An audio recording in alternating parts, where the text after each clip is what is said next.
एक जंगल में एक शेर अपनी शेरनी के साथ रहता था। दोनों में बहुत ही बड़ा प्रेम था। दोनों शिकार के लिए साथ साथ जाते और शिकार मारकर साथ ही खाया करते थे। कुछ दिनों बाद शेरनी ने 2 बच्चों को जन्म दे दिया। शेर ने कहा, अब तुम शिकार के लिए मत चला करो, घर पर ही रहकर बच्चों की देखभाल करो। मैं अकेला शिकार के लिए जाऊंगा और तुम्हारे लिए भी शिकार में लाऊंगा। उस दिन से शेर अकेला ही शिकार के लिए जाने लगा। शेरनी घर पर रहकर दोनों बच्चों का पालन पोषण करने लगी।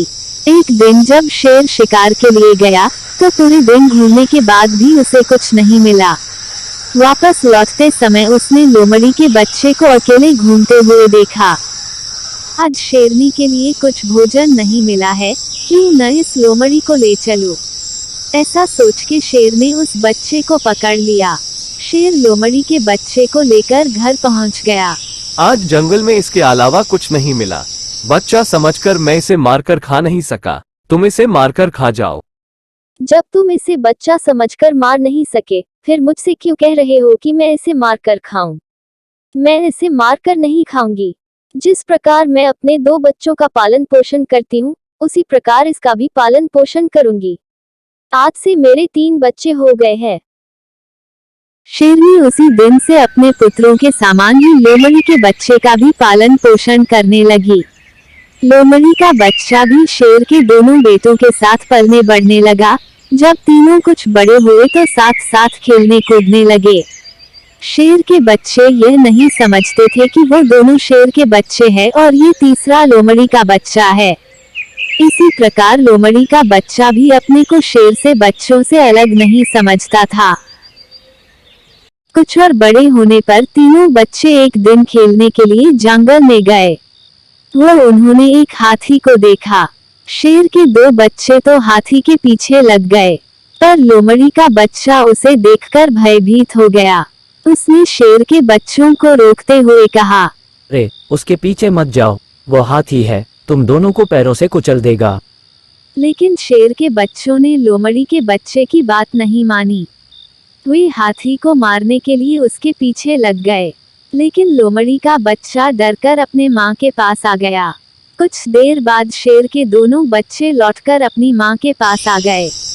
उन्होंने अपनी माँ को कहा कि हमें जंगल में हाथी मिला, हम दोनों तो उसके पीछे भाग गए, लेकिन हमारा तीसरा भाई डरकर घर आ गया।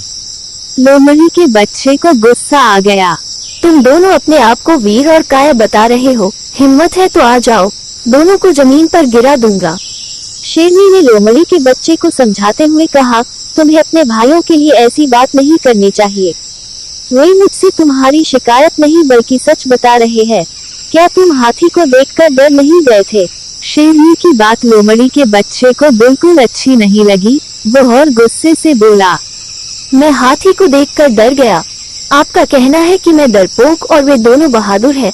मैं अकेला उन दोनों को जमीन पर गिरा सकता हूँ। तब शेरनी बोली, देखो बेटा, अधिक बढ़ बढ़कर बातें करना अच्छी नहीं होता। ये तो सच ही है कि तुम्हारे वंश के लोग हाथी को देखकर डर जाया करते हैं। शेरनी की बात सुनकर लोमड़ी के बच्चे ने बड़े आश्चर्य भरे स्वर में कहा, क्या कह रही हो? आपकी बात से लगता है कि मेरा वंश और उन दोनों का वंश अलग है। सच बताओ क्या बात है? शेरनी लोमड़ी के बच्चे को अलग ले गई और उसे समझाती हुए बोली, देखो, तुम्हारा जन्म लोमड़ी के वंश में हुआ था और उन दोनों का जन्म शेर के वंश में हुआ है। मैंने तुम पर दया करके अपने बच्चों के समान ही तुम्हें पाला है। अब तुम बड़े हो गए हो। मैंने तुम्हारा पालन पोषण तो किया है, लेकिन तुम्हारे सभी गुण लोमड़ी जैसे ही है, इसलिए तुम उस हाथी से डर गए। मैंने इस भेद को अभी तक अपने बच्चों से छिपा रखा है। जब उन्हें ये बात मालूम हो जाएगी कि तुम लोमड़ी के बच्चे हो, तो वे तुम्हें मारकर खा जाएंगे। इसलिए अच्छा है कि भेद प्रकट होने से पहले ही तुम यहाँ से भाग जाओ। शेरनी की बात सुनकर लोमड़ी का बच्चा डर गया और वहाँ से चुपके से भाग गया।